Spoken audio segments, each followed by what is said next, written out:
Morning உர ஊத்தி வச்சுருந்தேன். ஈவினிங் பார்த்தீங்கன்னா, தயிர் திக்கா ரெடியாகி இருந்துச்சு. அத எடுத்துட்டு அதில கொஞ்சமா மஞ்சத்தூள், மிளகாய்த்தூள், கியூபா கட் பண்ண ஆனியன், கேப்சிகம், பன்னீர் போட்டு மேரினேட் பண்ணி வச்சுட்டேன். ஒரு நைட் 8:00 போல அத எடுத்து கொஞ்சமா எண்ணெய் ஊத்தி நல்லா டீப்பா ஃப்ரை பண்ணி எடுத்து வச்சுக்கிட்டேன். அதே வாணல்ல கொஞ்சமா பட்டர், வெங்காயம், கேப்சிகம் போட்டு நல்லா வதக்குனதும், இஞ்சி பூண்டு பேஸ்ட்டு, தக்காளி பேஸ்ட்டு, கொஞ்சமா உப்பு, மஞ்சத்தூள், தேவையான ஸ்பைசஸ் ஆட் பண்ணிட்டு, நல்லா மசாலா வாசனை போன பிறகு கொஞ்சமா தண்ணி ஊத்தி நல்லா கொதிக்க விட்டேன். இதில பார்த்தீங்கன்னா, கொஞ்சமா முந்திரி பேஸ்ட்டு, நம்ம ஃப்ரை பண்ண பன்னீர், கொத்தமல்லி போட்டு இறக்குனீங்கன்னா, சூப்பரான பன்னீர் டிக்கா மசாலா ரெடி.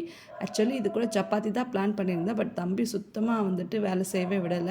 ஸோ, அதனால தோசையா சேஞ்ச் பண்ணிட்டேன். பட் பிரியா மட்டும் சப்பாத்தி வேணும் ஒரே அட்டகாசம் பண்ணா. ஸோ, அதனால அவளுக்கு பிடிச்ச மாதிரி மிக்கி மவுஸ் தோசை, ஸ்டார் தோசைன்னு செஞ்சு குடுத்தேன். இது போல உங்க குழந்தைங்க அட்டகாசம் பண்ணும்போது, எந்த மாதிரி ஷேப்ல தோசை செய்வீங்கன்றத மறக்காம கமெண்ட் பண்ணுங்க.